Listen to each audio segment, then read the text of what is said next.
Today's show is sponsored by the Electric Vehicle Association. Join up to support the electrification of transport and get the help you need to finance your own EV or clean energy future. And by Energy Sage. Visit the link in the description to find local, verified solar experts, heat pump experts, and community solar projects in your area. And by Atmos Financial. Bank better with a financial technology company that's powered by a portfolio of clean energy investments. Welcome back to another episode of TEN Transport Evolved News. Thanks for joining me. I know this week has been particularly challenging for a huge number of different reasons, including politicians and world leaders backtracking on green policy promises the very same week we learned that global average temperatures spent an entire year well above the 1.5 degrees C limit scientists agreed we need to stay below in order to avoid the worst effects of anthropogenic climate change. And there's been a whole lot more too. And I'm not even going to mention Elon Musk's latest utterings. But I hope the next half hour or so is something of a refuge. Grab a cuppa.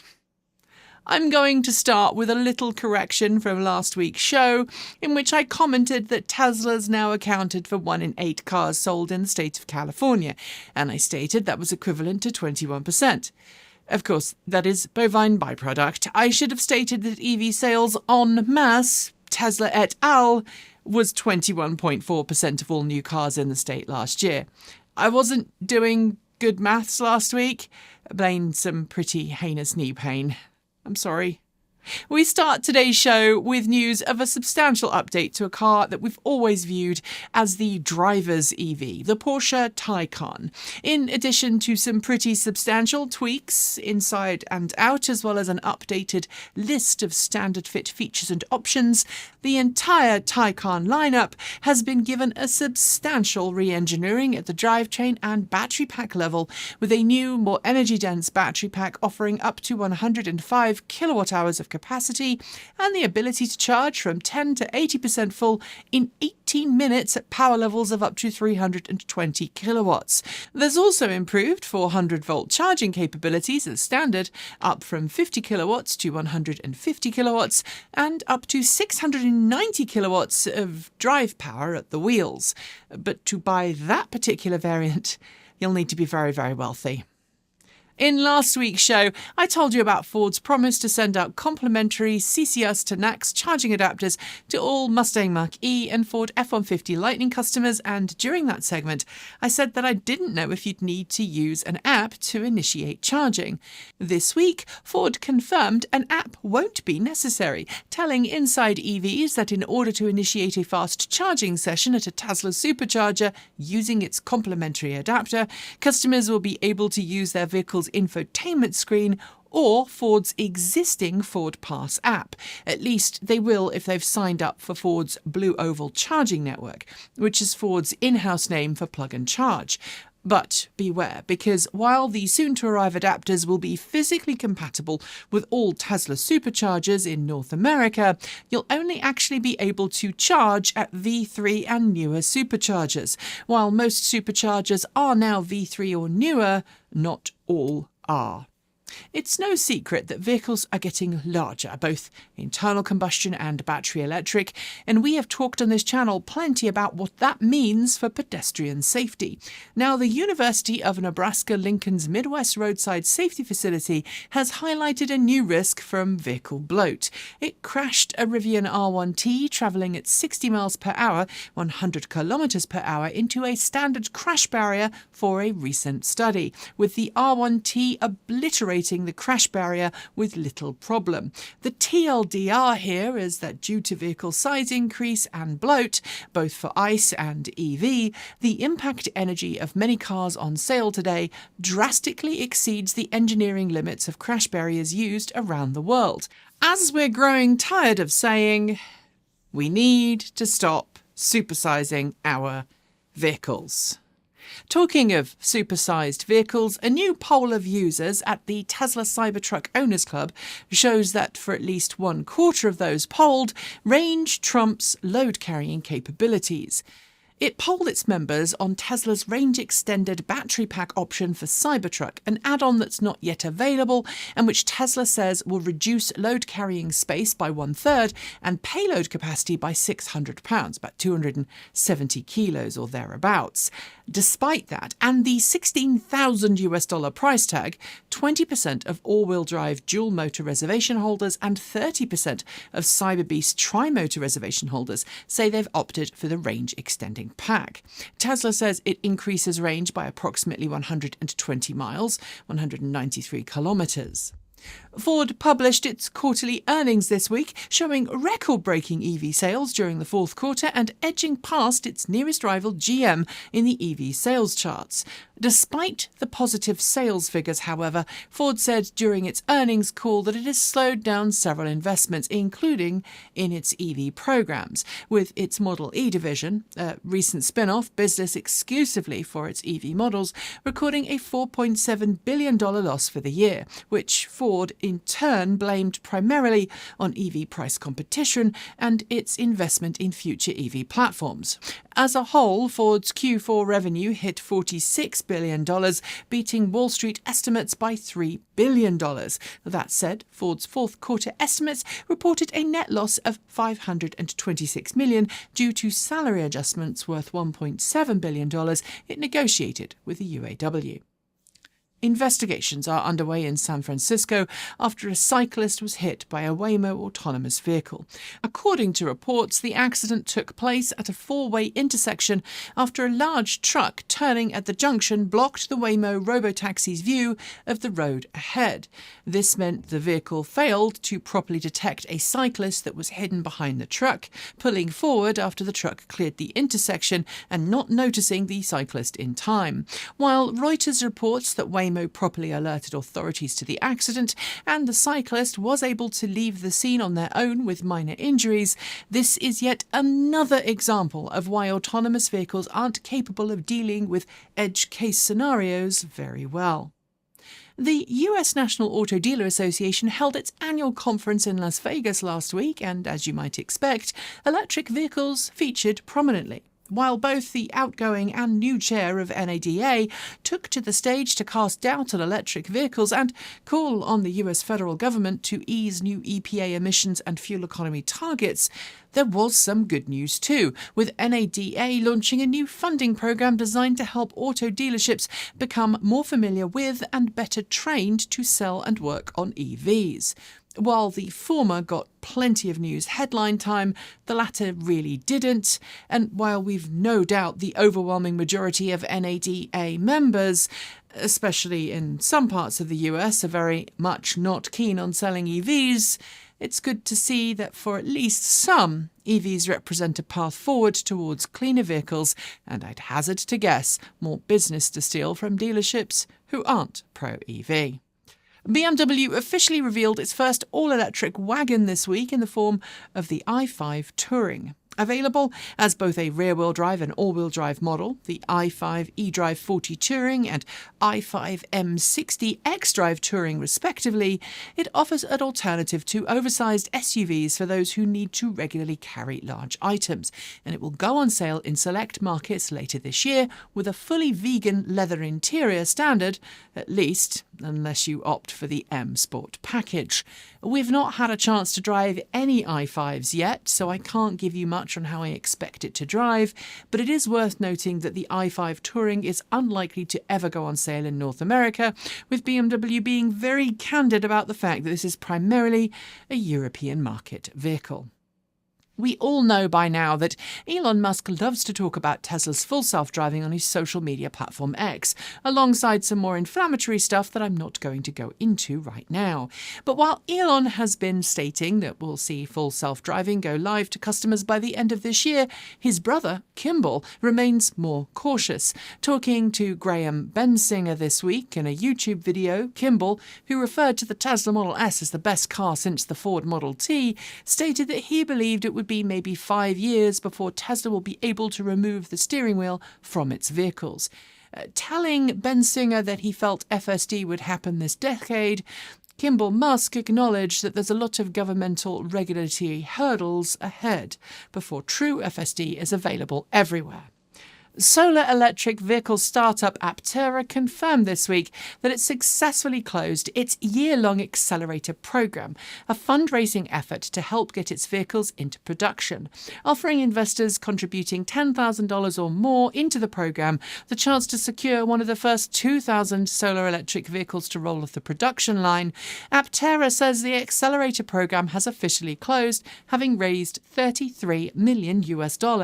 That, it said in a press release, is enough money to fund initial phases of production, although, as some commentators note, its financials aren't as rosy as those claimed by long-forgotten startup Elio when it promised to bring its own three-wheel high-efficiency car to market in 2017. Aptera has also pushed back its production plans to late 2024, so the jury is still very much out on this cool ride reaching mainstream production or not. You know what is very much known, though? The 30% federal tax credit that US residents can benefit from by installing photovoltaic solar panels on the roof of their home, which is a perfect segue into today's video sponsor, EnergySage. EnergySage helps homeowners connect with local verified solar installers across the US and now heat pump specialists in select markets who really know their stuff and can help you navigate the process of installing solar panels on your roof, help you join a community solar program, or get a heat pump installed. I personally used EnergySage when we were looking for installers willing to help us put solar panels on the roof of our home, and our EnergySage verified installers were professional, knowledgeable, and even put us in touch with an amazing credit union to help us finance our solar panels for as low a monthly payment as possible. Follow the links below to sign up for either of EnergySage's free, no-obligation services and get the ball rolling today. If you choose to use an EnergySage installer for your project, we will get a small referral fee, so you'll be helping the channel too. And as someone whose local utility has just put up electricity rates by 18% this month, I'm very glad I already have solar. Won't you join me? And now it's time for short shorts. Tesla has stopped including aero wheel covers with its early production Cybertrucks after it became apparent they were rubbing on the specially designed Goodyear tyres built exclusively for the truck. Tesla is working on a redesign of the covers to ship to customers. Electric mountain bike company Milu has unveiled a new model that it says is built using recycled Nespresso pods. I have personally long maintained that pod-based coffee isn't exactly sustainable, but building bikes with it, that's pretty cool. Rivian has set March 7th as the official reveal date for its all-new model, the R2. Smaller than the R1 family, Rivian hopes the R2s of pickups and SUVs will give it the same growth as the Tesla Model 3 and Model Y gave Tesla. Watch this space. Researchers in South Korea have published a new paper showing that it's possible to improve rapid charging times and lifespan of lithium-ion batteries by making some changes to the cell structure and electrolyte. At the heart of the research were electrolytes with low activation energy. Tesla has carried out an over-the-air update to address an official NHTSA recall concerning the font size of warnings on all of its vehicles. The font size was deemed to be too small to comply with federal vehicle motor safety standards, hence the OTA recall. And yes, it was a recall because that's the law. Also in recall land, some 2023 Kia EV6 and Kia e-Niros have been recalled by Kia after it was discovered that they may have faulty drive shafts. According to documentation, affected cars may not have properly hardened half shafts. The US state of Minnesota has now officially launched its EV rebate program. Under the program, new EV purchases made by residents may be eligible for up to $2,500 in rebates, while used EVs attract up to $600. Software company SAP has removed all Teslas from its approved company car list, stating that the fluctuating price of Teslas, which it says happen more often than other brands, make it difficult to properly calculate company car lease benefits and residual values. Paris has announced its new tiered parking charge program in which the size and weight of your vehicle determines how much you'll have to pay to park. If your car is over 1.5 tons or is an EV over 2 tons, expect to see your parking fees triple in size during September. During Ford's earnings call this week, company CEO Jim Farley confirmed that a small team of engineers have been working outside of the main company in a skunkworks for the past 2 years. Their job has been to develop a new low-cost EV platform. Ford says we'll know more soon. Stellantis-owned Lancia has teased its Ypsilon limited edition Casina, a limited production vehicle that it plans to make just 1,906 examples of. I'm sure we'll know more very soon, but expect it to share the same platform on looks as the Opel Corsa Electric. Electrify America has opened its first indoor EV charging site. Located in San Francisco, the new facility is unlike existing EA sites since it's operated entirely by the company and features indoor seating, shopping and refreshment options for customers while they charge, hopefully with more reliable charging. After pausing production due to supply shortages caused by the current conflict in the Middle East, Tesla will resume production at its Giga Berlin facility next week. Tesla, along with several other automakers, found shipping of parts was impacted by the war. In order to encourage EV adoption in Australia, Kia is readying a new guaranteed value program that will ensure owners aren't left dealing with lost battery capacity and low resale values. It's also working with a local battery reconditioning company to keep packs healthy. Tesla has pushed its first large software update for Cybertruck, adding tweaks designed to improve handling and charging. The update promises more consistent response from the accelerator, while charging tweaks are designed to make charging more efficient. Hertz published its Q4 earnings this week, and while its revenues were up 7% year over year, it recorded a loss of $1.36 per share, adjusted. The company blamed its EV fleet, primarily repair costs and resale values of Teslas, for the loss. Volvo's EM90 minivan, the first Volvo minivan ever, has officially begun production for its launch market of China. Sharing the same underpinnings as the Zeekr 009, the Volvo EM90 isn't likely to ever go on sale outside of China, where demand for luxury EV minivans is high. While the majority of the auto industry is fighting back against new proposed EPA rules to limit medium and heavy-duty truck emissions, Ford, CUmmins, Bordenwager and Eaton have all stood up to support the EPA. Daimler Trucks and Volvo Group Trucks led the push against it.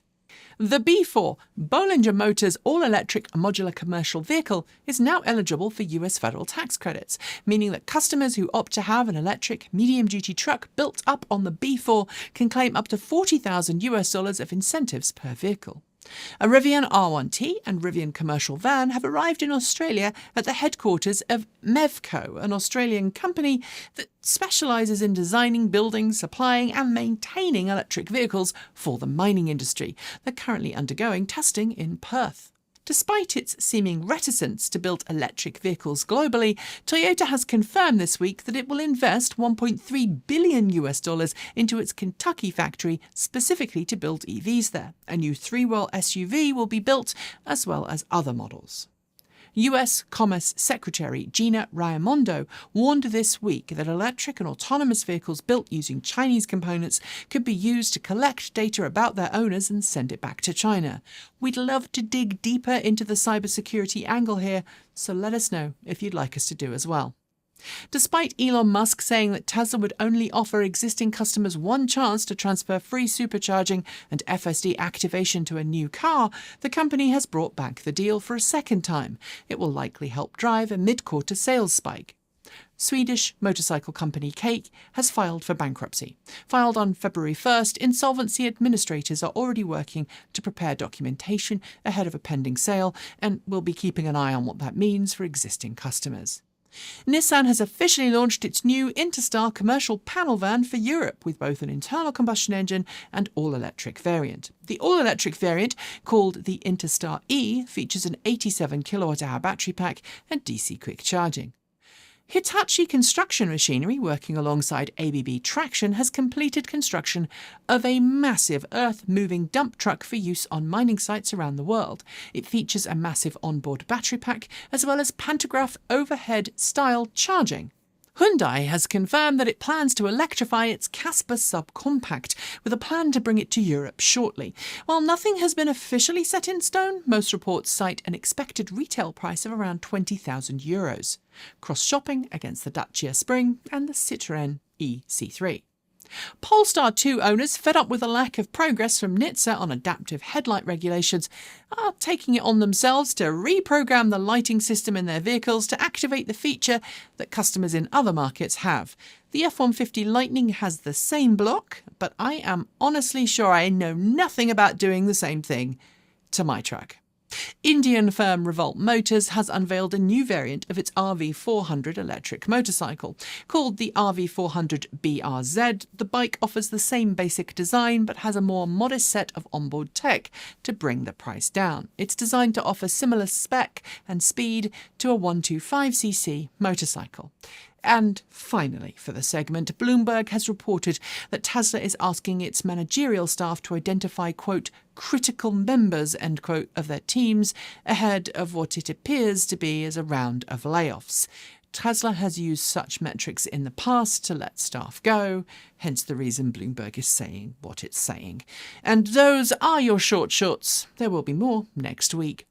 Our final two stories are next, but first a quick word from one of today's video sponsors, Atmos Financial.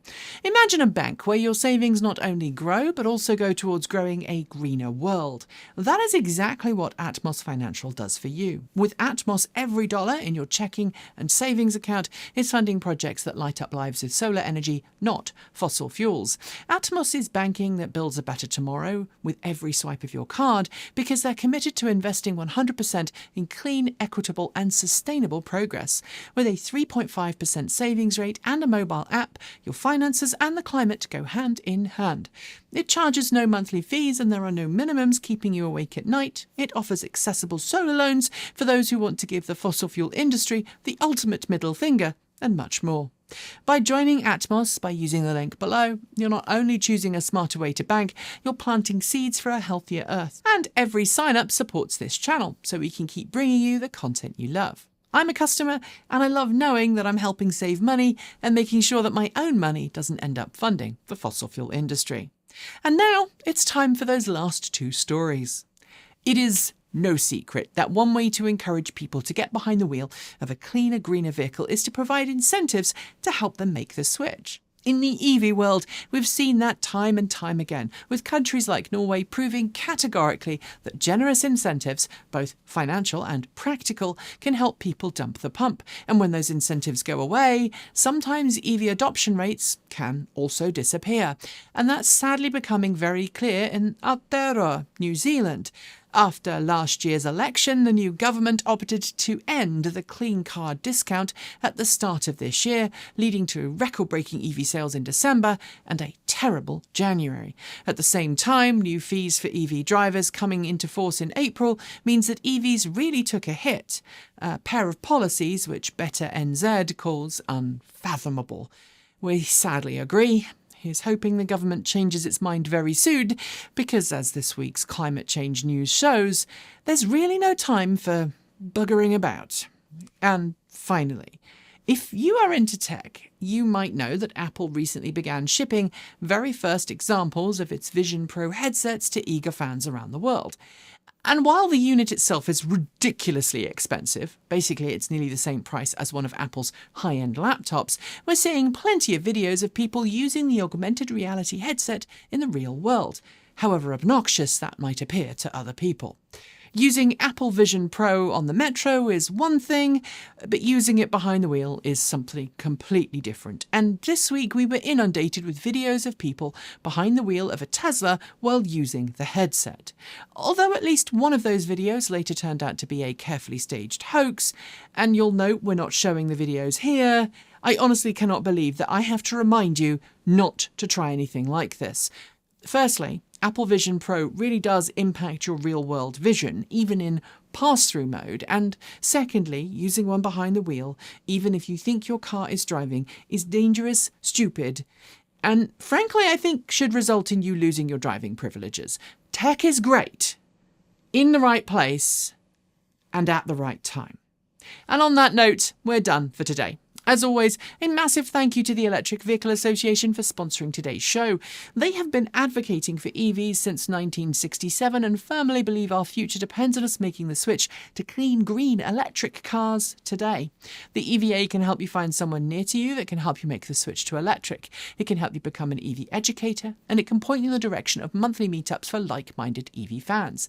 Plus, if you become a member, you'll gain access to a clean energy and EV loan program set up between the EVA and the Colorado Clean Energy Credit Union. So find out more by heading to electricauto.org. And thanks to Energy Sage. Follow the links below to find out how easy it can be to get verified, trustworthy solar experts helping you make the step towards energy self-sufficiency through solar on your home or through a local community solar project, or in fact, getting a heat pump installed. And thanks to Atmos Financial. Bank better by following the link below. As usual, we'd love it if you consider supporting us from $1 a month on Patreon or about $10.08 a year. The overwhelming majority of our income comes from Patreon support, and it's thanks to you that I'm able to pay the team, make sure everyone has healthcare, and yes, even this month, pay myself, which I haven't been able to do for a really long time. We've got some big expenses coming up this year though, so if you'd like to help lighten the load, follow the links below, book myself or Kate for a personal one-on-one consulting session or a full-blown presentation to your community group or company. And don't forget to visit our swag store for our new design this month, End Charging Deserts. It, along with the rest of our TE merch, is there for your TE swag needs. And of course, we'll be back next week as usual with content going out every Monday, Wednesday, Friday, Saturday and Sunday. And given the ongoing hate swirling around online, which Elon Musk was part of this week, I'm going to follow some of your advice and make this a standard ending for the show. If you are in a group currently feeling the full force brunt of hate at the hands of legislators and public figures who want you to not exist or be in their country, you are not alone. You're valid. You're loved. And I think you're freaking awesome because you're watching this show. So there. So until next time, stay safe regardless of your identity or who you love. Be an amazing ally. Be kind. And please, for the sake of everyone's future, keep evolving.